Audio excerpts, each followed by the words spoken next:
শপথ নিলেন BNP chairman Tarique রহমানের নেতৃত্বাধীন নতুন সরকারের মন্ত্রিপরিষদ সদস্যরা। বিকেলে প্রধানমন্ত্রী সহ মোট 50 সদস্যের মন্ত্রিপরিষদের সদস্যদের শপথ পড়ান রাষ্ট্রপতি মোহাম্মদ শাহাবুদ্দিন। বিকেল 4টায় জাতীয় সংসদ ভবনের দক্ষিণ প্লাজায় মুক্ত আকাশের নিচে এক আড়ম্বরপূর্ণ অনুষ্ঠানে প্রথমেই গণপ্রজাতন্ত্রী বাংলাদেশ সরকারের প্রধানমন্ত্রী হিসেবে শপথ নেন বিএনপি চেয়ারম্যান তারেক রহমান। এরপর 25 জন মন্ত্রীকে শপথ পড়ান রাষ্ট্রপতি। পরে 24 জন প্রতিমন্ত্রী রাষ্ট্রপতির কাছ থেকে মন্ত্রিসভার সদস্য হিসেবে শপথ গ্রহণ করেন।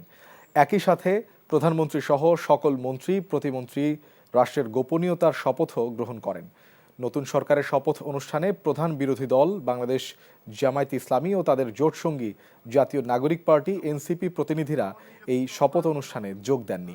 অন্তর্বর্তীকালীন সরকারের প্রধান উপদেষ্টা ও উপদেষ্টাগণ, প্রতিবেশী দেশগুলো থেকে আগত অতিথিবর্গ, বিভিন্ন রাজনৈতিক দলের প্রতিনিধিরা ছাড়াও ঊর্ধ্বতন বেসামরিক সামরিক কর্মকর্তারা শপথ অনুষ্ঠানে যোগ দেন।